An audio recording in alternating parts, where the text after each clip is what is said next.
Knowing when and how to break the rules. My name is Claudia Stephens, and I'm Susan Goldsberry. I'm a marketing consultant.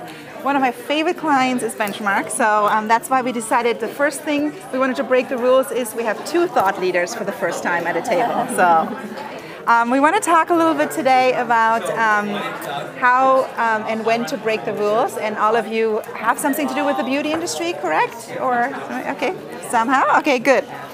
Okay.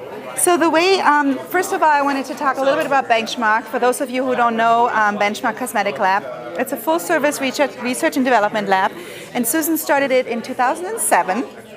It's based in Irvine, California. We just moved into our new offices, and they're awesome, so come and visit us. Not just lab, but also we have like creative areas, and we have a hair salon in the lab and everything, so it's fun. Benchmark's focus is obviously on innovation and efficacy to ensure that the client's product will stand out in the marketplace. And Benchmark clients are anywhere from startups to Fortune 500 companies.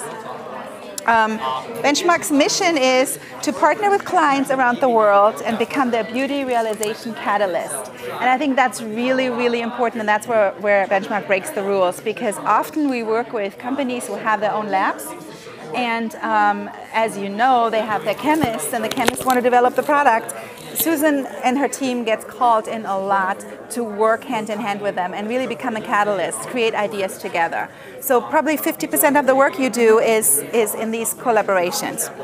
And obviously we develop custom concept, including literally concept development in writing form, because Susan has a group of experts who help with that as well. We create cutting edge, benchmark setting, and very often first to market formulas. The easiest way for us to show you a little bit about how we break the rules at Benchmark is to talk about our innovation process. What we do a couple times a year are ideation meetings, and normally that's when I come in and we bring in some other experts, and we sit together with the chemist and with the whole team, and we talk about anything from trends, anything which is interesting. We normally start with interesting facts and figures. So things like which might be very normal is, but by 2000 things which might not be normal when you talk about beauty trends is by 2050 only 1 in 10 people will be Caucasian. Ethnic is no longer a niche, but a huge opportunity. We all know that this is where the trend is going, but it's really important to, when we talk in these trend meetings, to talk about some of these facts. We talk about Generation Z, for example. We talk about that this generation, the young generation, loves to develop their own things, probably half of them will write their own books, create their own movies, create something on their own, and we feel like this is really important for us as beauty developers, beauty product developers, to think, okay, maybe we have to create more products that are not ready yet, that part are ready and the rest can be put together by Generation Z, for example.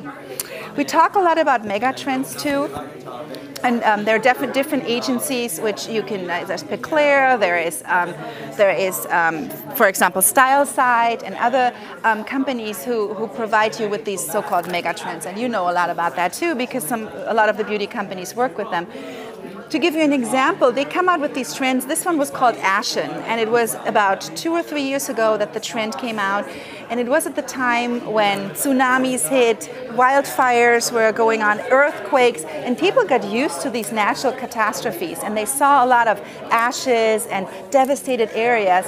And out of this trend, products developed black toilet paper, black masks, black soaps. People were starting to see more black products based on this trend, but because people got used to seeing a lot of black, so seeing ashes and things like this.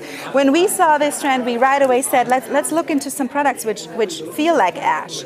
Could we do something like a product form which feels like ash, because people get more used to it. So that's what we look at as well. We obviously look at beauty trends, we look at mass trends, we look at trends, international trends. We travel a lot and try to get those trends there. We look at trends in the professional industry. Here are just some examples how like a trend then translated into a hairstyle, and then we develop products for that.